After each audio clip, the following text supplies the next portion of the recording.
One morning, very early, Jake was lying in bed, listening to the rain pitter-pattering on the roof. Too bad. Football will be cancelled today, he thought. We'll have to stay indoors and play table tennis.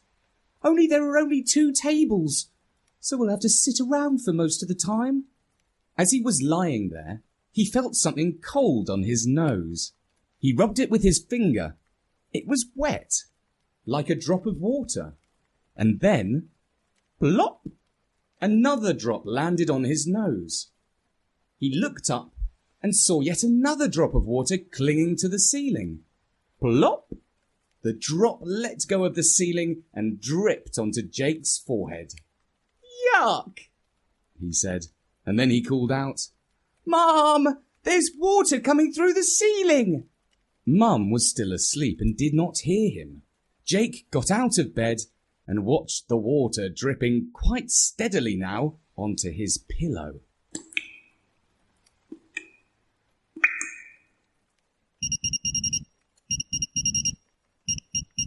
When it was getting up time and Mum arrived, his bed was already soaking. Oh, Jake, why didn't you call me? There's a hole in the roof. I did call out, replied Jake, but you were asleep. Well, someone will have to go up to the roof and take a look, she said. That someone was Dad. Their house had a butterfly roof, which means it slopes inwards and the water collects in a gully. Dad climbed out through a hatch and looked around for a hole.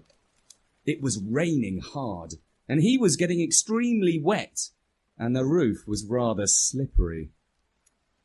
He was about to give up and go back down the hatch when a bird, sheltering from the wind by the chimney, cawed at him. I know you, said Dad. You're Birdie, the crow that Jake likes to talk to. The bird flapped its wings and hopped across the sloping roof. He stopped where some tiles were out of place, and even worse, the felt underneath them was torn. He said. You're right, said Dad.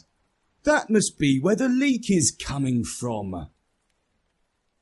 And then he recalled that a man had been up on the roof at the end of summer to look for a wasp's nest.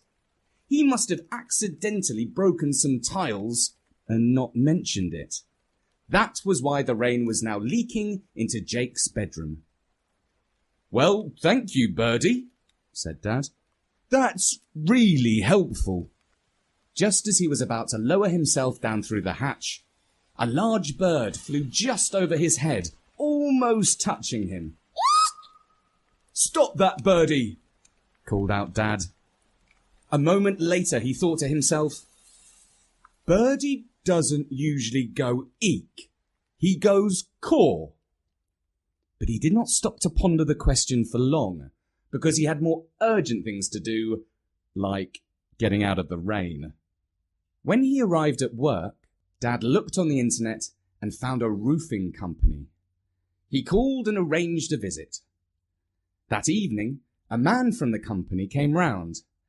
He had an extremely large tummy. Jake said, How are you going to get through the hatch onto the roof? Oh, you won't catch me going up on the roof, said the man. Far too dangerous. I'll just stick my head out and take a look. Which is what he did. He stood on the stepladder and put his head through the hatch. When he had been looking for a couple of minutes, there was a very loud cry from somewhere above his head. He ducked down quickly. Seagulls, he said, alarmed. Seagulls? We're miles from the sea, said Jake. Yes, but that doesn't stop 'em coming inland and making their nests in the chimneys of townhouses, he said. A real hazard they are, those seagulls. Crazy aggressive. Oh, come on. You're not afraid of some birds, are you? Asked Mum. I'm not, but the lad that has to go up on the roof will be. How would you like to be working high up with those great big angry birds buzzing around your head? It ain't nice, is it? My best friend is a bird, said Jake. Good for him, said the man. Jake's bedroom ceiling continued to drip for the next 3 days. Mum replaced his pillow with a plastic tub, and he went to sleep in the spare room. Towards the end of the week, when the sun was shining, 3 roofers came over to fix the tiles. Fortunately, they were slim enough to climb through the hatch. But all day, the seagulls, who were nesting in a chimney pot, swooped over their heads, scratched their scalps with their claws, and even pecked at them. "Here, clear off!" called the men, along with some bad words that we won't repeat here. When Jake returned home from school, the roofers were packing up their van. "Did you fix the roof?" he asked, "because it's been leaking onto my bed." "Sorry," said one of the men. "We couldn't get much done today. The seagulls were bothering us non-stop." Jake saw Mum rolling her eyes. She clearly thought these roofers were rather pathetic to be bothered by seagulls. One of the men saw her expression. "It's all right for you, missus. You don't have to go up there and fight 'em off. Come back tomorrow. They won't bother you, I promise," said Jake. "We'll give it a try," said the chief roofer. "But if they won't give us any peace, we will pack up by lunchtime." When they were gone, Mum asked, What makes you think the seagulls won't be as naughty tomorrow as they were today? "'Cause I'm going to talk to Birdie," said Jake. He went up to his room and waited for his friend to call round, which he usually did in the early evening. Just after 6, Birdie tapped at the window. "What's up?" he called. "The seagulls keep attacking the roofers," said Jake, "and my ceiling is still dripping every time it rains." "Caw!" said Birdie. "I'd better speak to them." "I'm not sure the roofers will understand you," said Jake. "Not the roofers, the seagulls, you silly," said Birdie. He went off to negotiate with the family of gulls. 15 minutes later, he returned and said, "They've agreed to let the roofers work tomorrow so long as they don't come near the chimney."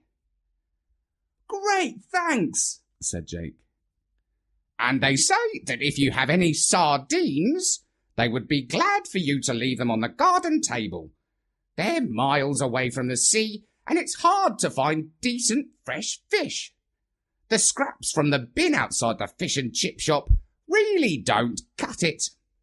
"Right, I'll ask Mum," said Jake. He went downstairs and passed on the message about the sardines. Well, it's not a bad idea, she said. It might distract the seagulls from attacking the men. The only problem is, when they've finished eating, they might go back to annoying them. "Birdie says they won't," said Jake. Well, okay, said Mum doubtfully. I suppose it's worth a try. And so the next morning, after she had dropped Jake off at school, she stopped by at the supermarket and bought some sardines for the seagulls, and lots of tea bags and chocolate digestive biscuits for the roofers. The seagulls were extremely grateful for the sardines.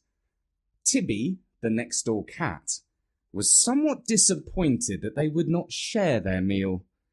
The roofers were pleased because it didn't rain, and they were not attacked by the gulls.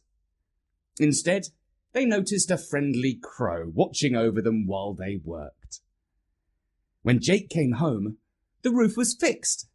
His ceiling still smelt a little damp, but Mum said that after it had dried out in a week or so, the decorator would come round and fix it. "You see, I told you that Birdie had negotiated a truce with the gulls," he said. Yes, you did, agreed Mum. Some time went by, and a decorator came round and repainted Jake's ceiling.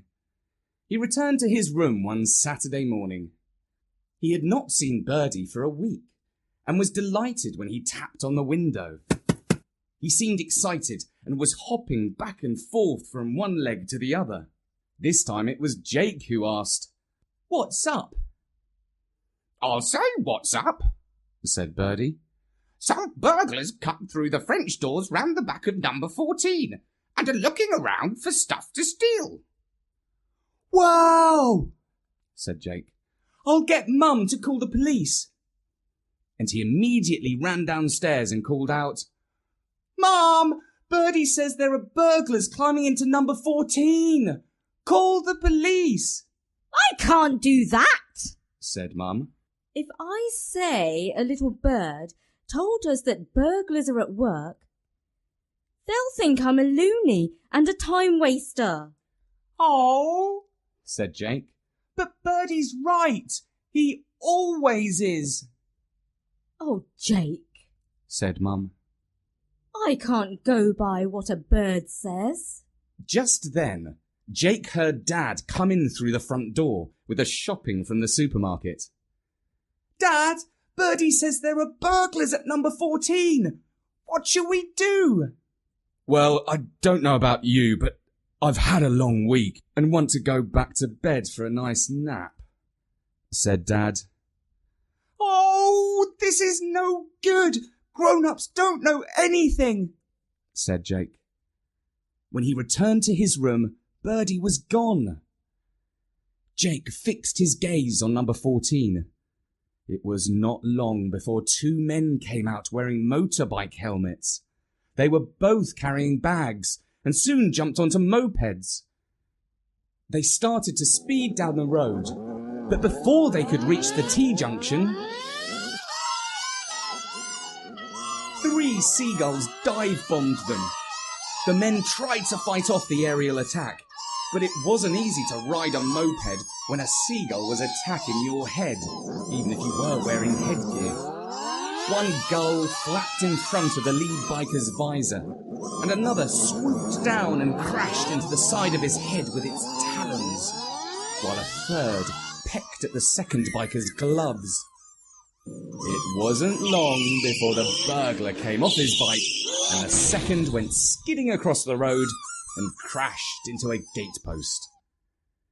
A Georgian silver teapot rolled out of one bag, followed by an antique French carriage clock, which landed on the pavement and smashed into pieces. The bikers got to their feet and ran, leaving the loot behind. Jake called out of his window, "Go on, gulls! Get 'em!"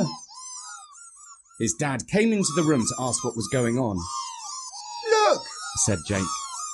Dad looked out onto the street and saw the men fighting off the gulls who were trying to cut off their retreat. "Well, I never," said Dad. "I never knew seagulls could be so aggressive." "Only against roofers and burglars," said Jake. "What makes you think they're burglars?" asked Dad. "Because they took Mr. Joseland's clock and his teapot," said Jake. "Oh, come on," said Dad. But just then, 2 police cars with blue flashing lights skidded around the corner. 4 officers jumped out and pounced on the burglars. "Caw!" said Birdie, who had just landed on Jake's windowsill. "Well done, Birdie. You called the gulls and told them to catch the burglars." "Caw!" agreed the black-feathered bird. "Which is a lot more than Mum or Dad would do," added Jake. "Well," said Dad. But he did not know what to say. So he sheepishly left Jake's room and went to lie down. "Those gulls," he muttered to himself. "Really aggressive. Who would have thought it?"